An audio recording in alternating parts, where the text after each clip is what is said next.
आम्हाला ठाऊक होते की जग बदलणार आहे. काही हसले, काही लोक रडले, बहुतेक लोक गप्प राहिले. अणुबॉम्बचा जनक म्हणून ओळखल्या जाणाऱ्या मॅनहॅटन प्रकल्पात प्रमुख भूमिका बजावणाऱ्या या वैज्ञानिकाची ही कहाणी आहे. त्याच मॅनहॅटन प्रोजेक्टने तयार केलेल्या अणुबॉम्बमुळे 1945मध्ये हिरोशिमा आणि नागासाकी नष्ट झाली.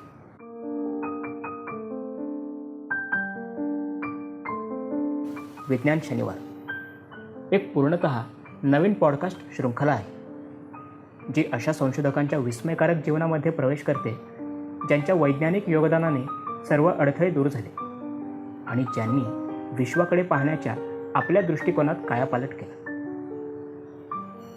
माझे नाव प्रतीक विकास कुलकर्णी आणि या भागात मी तुम्हाला प्रसिद्ध American theoretical physicist Robert Oppenheimer यांच्या जीवनाची ओळख करून देईन. या पॉडकास्टच्या पहिल्या भागात आपण रॉबर्टच्या बालपणीच्या काही कथा ऐकू, ज्यांनी त्याच्या वैज्ञानिक कार्याला आणि व्यक्तिमत्वाला आकार दिला.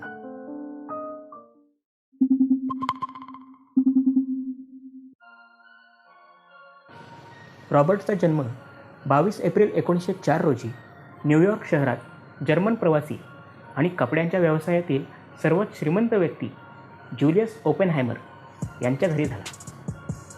लहानपणी रॉबर्ट अनेकदा आपल्या आजोबांच्या घरी जात असे. अशाच एका भेटीदरम्यान रॉबर्टच्या आजोबांनी त्याला हिऱ्यासारखे दिसणारे काही चमकदार दगड भेट म्हणून दिले. बाळ रॉबर्टला या दगडांनी मंत्रमुग्ध केले. घरी परतताच त्याने इतर चमकदार दगड गोळा करण्यास व त्यांचा अभ्यास करण्यास सुरुवात केली. त्याने आपल्या अभ्यासाचे निकाल बहुतेक वेळा तत्कालीन प्रसिद्ध जिओलॉजिस्ट म्हणजेच भूगर्भशास्त्रज्ञांकडे पाठवले, ज्यामुळे त्याने वयाच्या 12व्या वर्षी न्यूयॉर्कच्या मिनरॉलॉजी क्लबचे सदस्यत्व मिळवले.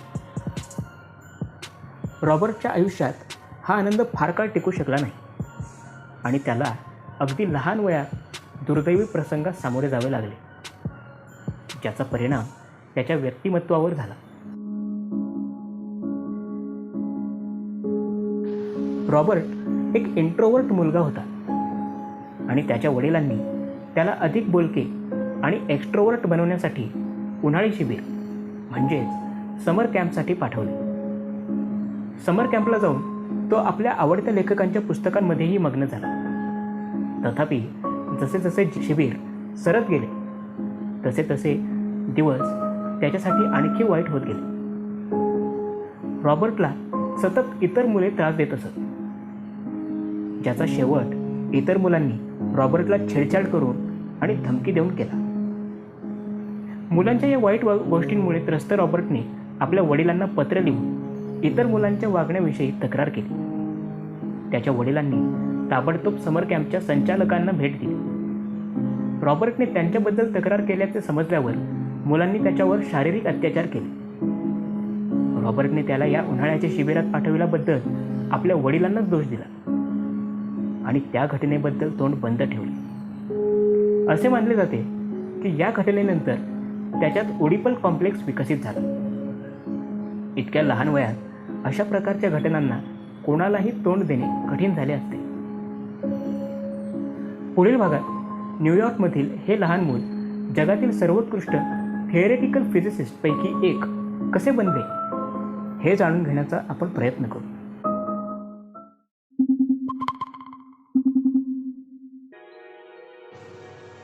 रॉबर्टने एकाच वर्षी 3री आणि 4थी इयत्ता पूर्ण केली आणि पुढे चालून त्याने 8वीचा वर्ग देखील वगळला. शालेय शिक्षणाच्या शेवटच्या वर्षात रॉबर्टने केमिस्ट्री म्हणजेच रसायनशास्त्राची आवड निर्माण केली आणि 18व्या वर्षी त्याने हार्वर्ड विद्यापीठात शिक्षण घेतले. हार्वर्ड येथे पर्सी ब्रिजमन यांची थर्मोडायनामिक्सवरील व्याख्याने ऐकताच त्याची आवड लवकरच प्रायोगिक भौतिकशास्त्र म्हणजेच एक्सपेरिमेंटल फिजिक्समध्ये बदलली. हार्वर्ड येथे अव्वल गुण घेऊन उत्तीर्ण झाल्यानंतर रॉबर्टला केम्ब्रिजच्या क्राइस्ट कॉलेजमध्ये प्रवेशाची मान्यता मिळाली. पर्सी ब्रिजमनच्या शिफारसीच्या पत्रासह रॉबर्टने अर्नेस्ट रुदरफोर्डला कॅन्व्हेंडिश प्रयोगशाळेत काम करण्याची परवानगी देण्याची विनंती केली. तथापि या पेपरमध्ये ब्रिजमनने कबूल केले की प्रयोगशाळेत ओपनहायमरच्या अनाडीपणामुळे हे स्पष्ट झाले की त्याची प्रतिभा प्रायोगिक नसून थिअरेटिकल फिजिक्समध्ये आहे. पण अर्नेस्ट रुदरफोर्ड प्रभावित झाले नाही. रॉबर्टने आणखी एक प्रस्ताव देण्याच्या अपेक्षेने केम्ब्रिजला जाण्याचा निर्णय घेतला आणि अखेरीस 1924 प्रसिद्ध वैज्ञानिक जे थॉम्सन यांनी त्याला स्वीकारले. यावेळी रॉबर्टची नकारात्मकता वाढू लागली, कारण त्याच्या सर्व मित्रांनी त्यांचे जोडीदार शोधले होते. त्याच्या नकारात्मकतेच्या तीव्रतेचा अंदाज यावरून घेतला जाऊ शकतो की त्याने आपल्या शिक्षक पॅट्रिक ब्लॅकेटला सफरचंदाद्वारे विष देण्याचा प्रयत्न केला. या घटनेनंतर त्याला स्किझोफ्रेनिया असल्याचे निदान झाले. रॉबर्टला पुस्तकांचा शौक असल्याने त्यांनी एक फ्रेंच कादंबरी वाचली, in search of lost time, आणि या कादंबरीने त्यांच्या जीवनात मानसोपचार तज्ज्ञाची भूमिका बजावली. 1926 त्याने केम्ब्रिज सोडले आणि त्याने गोटिंगन विद्यापीठात प्रवेश केला, जिथे त्याने वेव्ह मेकॅनिक्सवरील स्क्रॉडिंजरचे कार्य आणि मॅट्रिक्स मेकॅनिक्सविषयी हेसनबर्गचे कार्य वाचले. येथेच त्याने कॉन्टिनम स्पेक्ट्रमवर त्याचा पहिला शोधनिबंध प्रकाशित केला. रॉबर्टला त्याचे काम आवडू लागले आणि यानंतर त्याने कधीच मागे वळून पाहिले नाही. त्याच्या संशोधन मार्गदर्शक मॅक्स बर्न यांच्या मार्गदर्शनाखाली त्यांनी आपले बरेच संशोधन प्रकाशित केले. क्वांटम थिअरी ऑफ मोलेक्युल्स या त्याच्या शोधनिबंधाने प्रसिद्ध बॉर्न ओपेनहायमर ॲप्रॉक्सिमेशनची स्थापना केली, जे आतापर्यंतचे त्यांचे सर्वात प्रसिद्ध काम आहे. संशोधनाच्या प्रगतीनंतर ओपनहायमरला United States National Research Council fellowship देण्यात आली, ज्याने कॅलटेक युनिव्हर्सिटीमध्ये लिनस पॉलिंगबरोबर काम करण्याची संधी त्याला मिळाली. येथे त्यांनी केमिकल बॉन्ड्सच्या स्वरूपावर काम करण्याची योजना केली.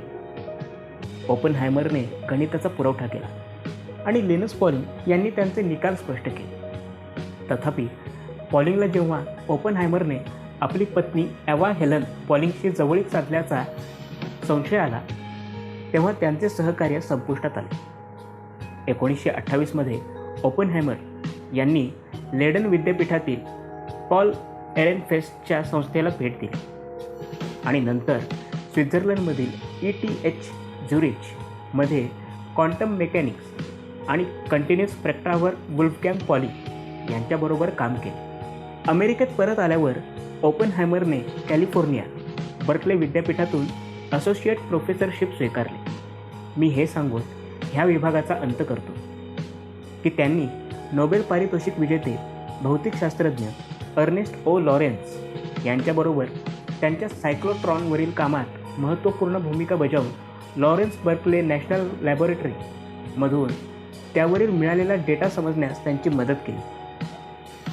पुढील भागात आपण रॉबर्ट ओपनहायमरच्या भौतिकशास्त्रातील योगदानाबद्दल आढावा घेऊ.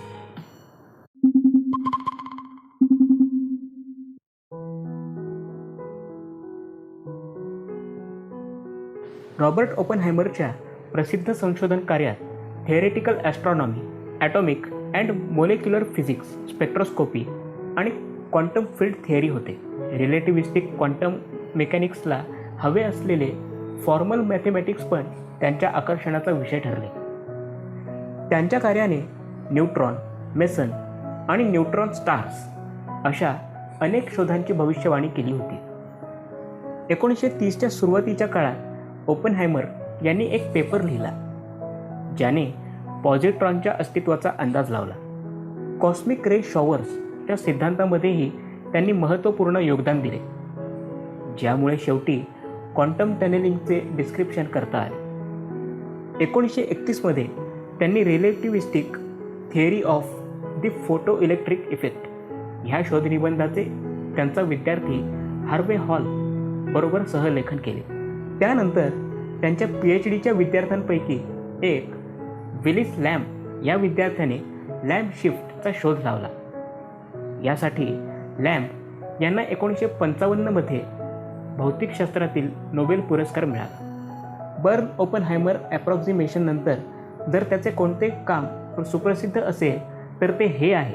टॉलमन ओपनहायमर व्होल्कॉल्फ लिमिट आणि ब्लॅक होलच्या अस्तित्वाचा अंदाज लावणाऱ्या ऑन कंटिन्युटेड ग्रॅव्हिटेशनल ॲट्रॅक्शन विषयावरील त्यांचे शोधनिबंध.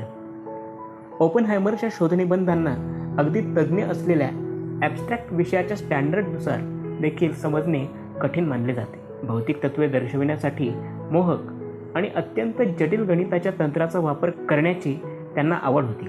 त्यांच्या विविध स्वारस्यांमुळे त्यांचे लक्ष कधीकधी विज्ञानाकडून दूर हटायचे. त्यांनी भगवद्गीतेची मूळ संस्कृत आवृत्ती वाचली होती आणि त्यांचा असा विश्वास होता की भगवद्गीतेने त्यांच्या जीवनातील तत्त्वज्ञानावरही प्रभाव पाडला.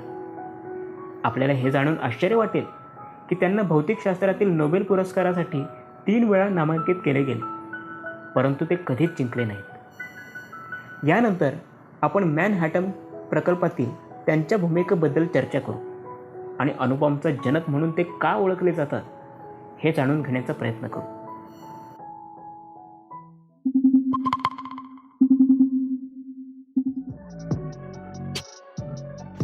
ऑक्टोबर 1941 रोजी अमेरिकेचे तत्कालीन राष्ट्राध्यक्ष फ्रँकलिन डी रूझवेल्ट यांनी अणुबॉम्ब विकसित करण्यासाठी क्रॅश प्रोग्रामला मान्यता दिली. मे 1942 राष्ट्रीय संरक्षण संशोधन समितीने ओपनहायमर यांना फास्ट न्यूट्रॉन कॅल्क्युलेशनवर काम करण्यास आमंत्रित केले. त्यामध्ये ओपनहायमरने आपला सर्व वेळ व्यतीत करण्यास सुरुवात केली. जून 1942 अमेरिकन सैन्याने अणुबॉम्ब प्रकल्पात आपला वाटा सांभाळण्यासाठी मॅनहॅटन प्रकल्प स्थापन केला आणि वैज्ञानिक संशोधन व विकास कार्यालयाच्या जबाबदाऱ्यांना सैन्याकडे सोपवले. मॅनहॅटन प्रोजेक्टच्या सिक्रेट वेपन्स प्रयोगशाळेचे प्रमुख म्हणून ओपनहायमर यांची नियुक्ती करण्यात आली. हा एक पर्याय होता ज्याने अनेकांना आश्चर्यचकित केले, कारण ओपनहायमरचे राजकीय विचार डावे लोक होते आणि त्यांनी यापूर्वी कोणत्याही मोठ्या प्रकल्पांचे नेतृत्व केले नव्हते. त्याचवेळी अमेरिकेला हे कळले होते की प्रसिद्ध वैज्ञानिक हायझनबर्ग बर्लिन अणु संशोधन संस्थेचे प्रमुख म्हणून नियुक्त झाले आहेत. अमेरिकेच्या नेत्यांना हे ठाऊक होते की जर्मनीमध्ये अणुबॉम्ब बनवण्याची क्षमता केवळ हायझनबर्गकडे आहे. अमेरिकेने ठरवले की जर हायझनबर्ग यांनी त्यांच्या स्विस भाषणात अणुबॉम्बचा उल्लेख केला तर तेथे त्यांना ठार मारले जावे. ओपनहायमर पूर्णपणे या कल्पनेच्या विरोधात होता आणि जेव्हा हायझनबर्गने स्वित्झर्लंडमधील बॉम्बबद्दल काहीही सांगितले नाही तेव्हा त्याला दिलासा मिळाला. डिसेंबर 1943 आणखी एक प्रसिद्ध भौतिकशास्त्रज्ञ निल्स बोहर लॉस अलामास प्रयोगशाळेत दाखल झाला. प्रोजेक्ट वाय म्हणून ओळखली जाणारी ही प्रयोगशाळा मॅनहॅटन प्रोजेक्टने स्थापन केलेली एक गुप्त प्रयोगशाळा होती, जी यापूर्वी अणुबॉम्बचे डिझाईन तयार करण्यासाठी तयार करण्यात आली होती. हा बॉम्ब किती धोकादायक असू शकतो हे जाणून निल्स बोहर देखील युद्धामध्ये अणुबॉम्बच्या वापराविरुद्ध ठाम होते. 16 जुलै 1945 रोजी मॅनहॅटन प्रोजेक्टने वैज्ञानिकांनी डिझाईन केलेल्या अणुबॉम्बची चाचणी केली. बॉम्बस्फोट पाहून ओपनहायमरने भगवद्गीतेचा श्लोक उच्चारला.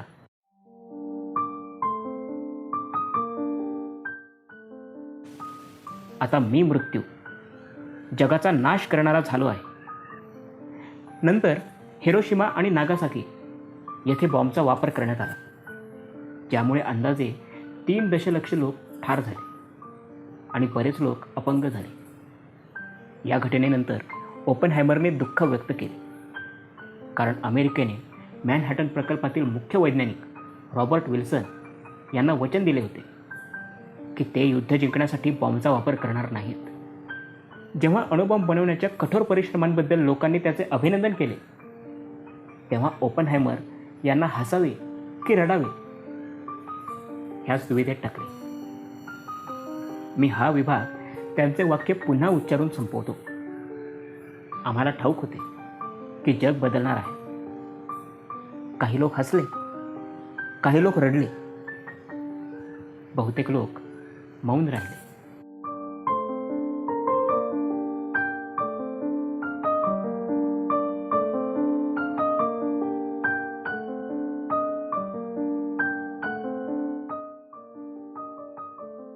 कथेच्या शेवटच्या क्षणापर्यंत आमच्याबरोबर खेळून राहिल्याबद्दल आम्ही आपले आभारी आहोत. जर हा भाग आपल्याला आवडला असेल तर आमच्या निर्मात्यांना प्रोत्साहन देण्यासाठी ह्या पॉडकास्टला लाईक करा, आमच्या चॅनलला सबस्क्राईब करा, बेल आयकॉन दाबा म्हणजे पुढील भाग येताच आपल्याला नोटिफिकेशन मिळेल आणि कमेंट सेक्शनमध्ये आपले अभिप्राय द्या. पुन्हा भेटू विज्ञान शनिवारच्या पुढील भागात, जिथे आपण रोझलिंड फ्रँकलिनच्या जीवनाचे आणि वैज्ञानिक समुदायातील सर्वात मोठ्या वादविवादाचे साक्षीदार बनू. धन्यवाद.